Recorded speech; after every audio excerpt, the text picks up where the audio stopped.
Selamat pagi, siang, sore, dan malam.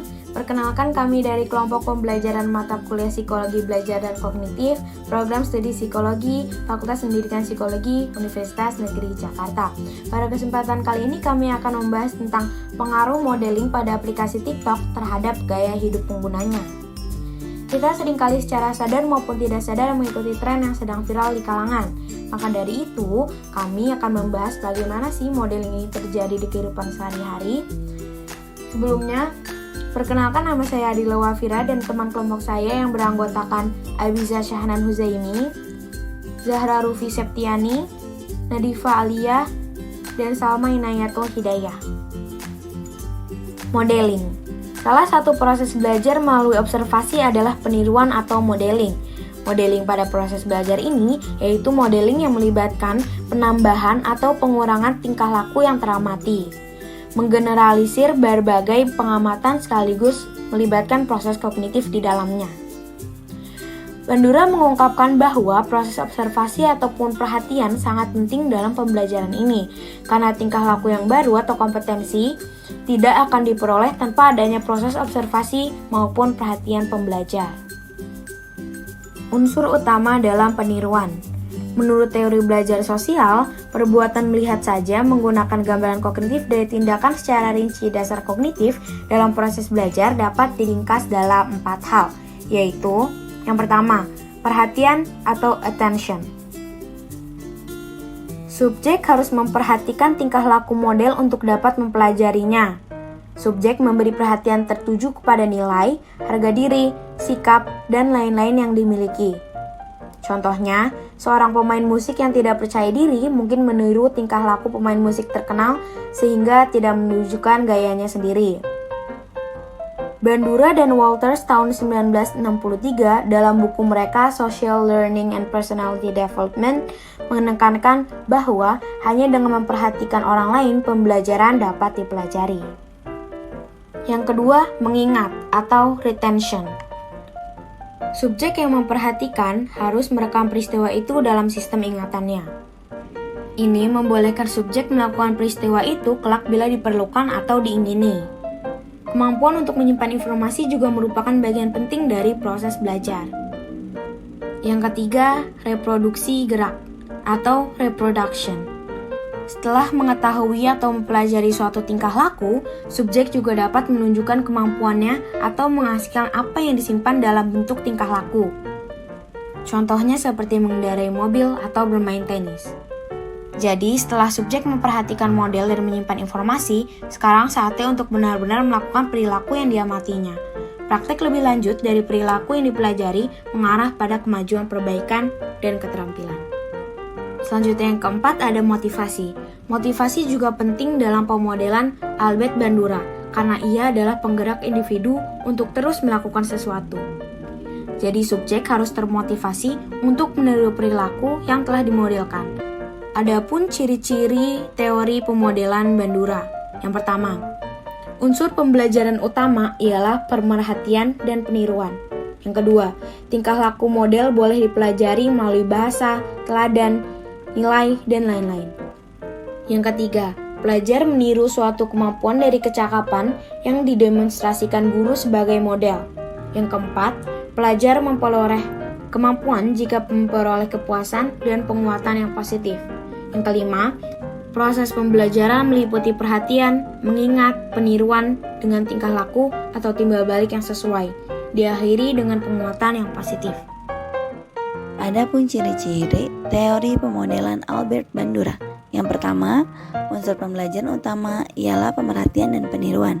Yang kedua, tingkah laku model boleh dipelajari melalui bahasa, teladan, nilai, dan lain-lain. Yang ketiga, pelajar meniru suatu kemampuan dari kecakapan yang didemonstrasikan guru sebagai model. Yang keempat, pelajar memperoleh kemampuan jika memperoleh kepuasan dan penguatan yang positif. Yang kelima, proses pembelajaran meliputi perhatian, mengingat, peniruan dengan tingkah laku atau timbal balik yang sesuai, diakhiri dengan penguatan positif. Selanjutnya terdapat tipe-tipe modeling. Yang pertama, sensory modeling. Sensory modeling terjadi jika stimulus modeling mengarahkan organisme untuk melakukan asosiasi terhadap rangkaian pengalaman sensori yang dimilikinya. Lalu yang kedua, verbal modeling. Verbal modeling terjadi jika kata-kata atau simbol-simbol lainnya dapat menimbulkan pengalaman sensori bagi pengamat. Untuk karakter observer sendiri, biasanya observer memiliki tingkat ketergantungan status sosial, ekonomi, ras, dan jenis kelamin, lalu memiliki hubungan yang menjadi pendorong dan persepsi individu terhadap kompetensi pada bidang tertentu. Selanjutnya, cara penguatan perilaku. Yang pertama, penguatan positif. Contohnya adalah anak dapat melakukan sesuatu secara mandiri lalu dipuji oleh orang tuanya. Contoh hukumannya, ketika anak tidak bisa melakukannya, orang tua akan memarahi dan tidak memberikan pujian saat anak melakukan hal tersebut. Dan beberapa teknik psikoterapi lainnya. Lalu yang kedua, extinction atau penglihatan, itu menghilangkan sumber penguatan dari perilaku yang tidak diinginkan. Dan yang terakhir adalah imitation, yaitu mendorong perilaku yang diinginkan dan menghilangkan perilaku yang tidak diinginkan. Self-regulation adalah kemampuan seseorang dalam mengarahkan tingkah lakunya untuk mencapai tujuan dan memungkinkan orang tersebut untuk menunda kepuasan jangka pendek guna mencapai hasil yang diinginkan di masa mendatang. Perilaku manusia diatur oleh dirinya sendiri. Jika penampilan seseorang dalam suatu situasi tertentu memenuhi atau melebihi standarnya, maka hal itu akan dinilai positif. Dan jika kurang dari standar, maka akan dievaluasi secara negatif. Standar seseorang dapat naik dari pengalaman langsung seseorang dengan reinforcement. Kemudian, self-efficacy adalah sebuah kepercayaan atau keyakinan diri individu tentang kemampuannya untuk melakukan suatu tugas, mengorganisasi, menghasilkan sesuatu, mencapai suatu tujuan, dan mengimplementasikan tindakan untuk mencapai kecakapan tertentu. Kepercayaan seseorang yang berkaitan dengan apa yang dapat dilakukannya. Jika orang yang self-efficacy-nya tinggi, kontrol terhadap kejadian di lingkungannya juga jadi lebih banyak. Contohnya, saya memiliki keponakan kelas 2 SD. Pemikirannya sangat dewasa dan beda dari anak-anak seumurannya. Dia melakukan modeling perilaku ibundanya melalui jenis modeling permodelan langsung. Contohnya dengan berkata, "Tete, tangannya digunakan dengan baik dong sama adiknya."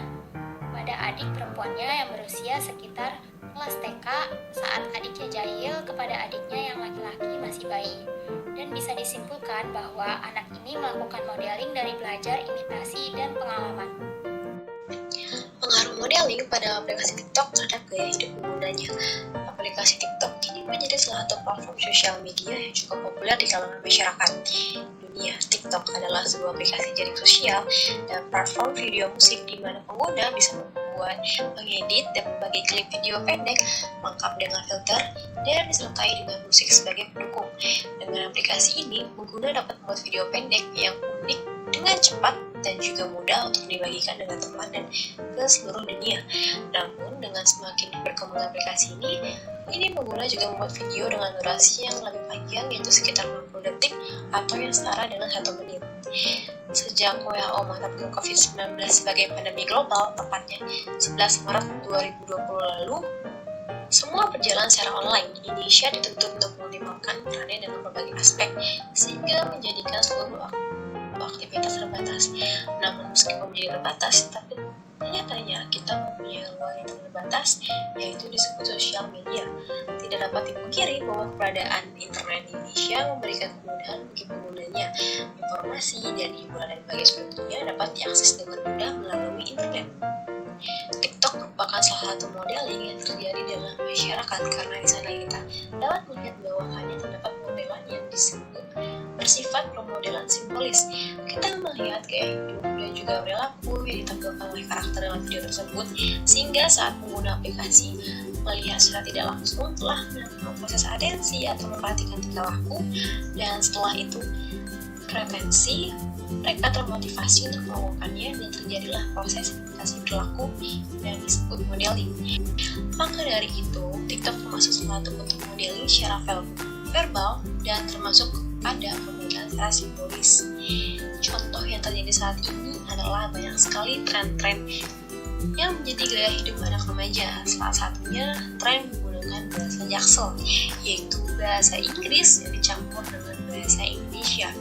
Awal mulanya ini hanya menjadi suatu kebiasaan individu, lalu mereka menjadi sebuah tren yang kemudian dipamerkan oleh aplikasi TikTok. Sekarang banyak dari anak remaja yang menggunakan bahasa Jaksel sebagai bahasa percakapan mereka sehari-hari. Sekian dari video pembahasan kelompok kami mengenai modeling dan pengaruh dalam aplikasi TikTok terhadap gaya hidup penggunanya. Kurang lebihnya dalam video ini, kami sekelompok meminta maaf dan semoga mendapatkan nilai terbaik dari tugas UAS.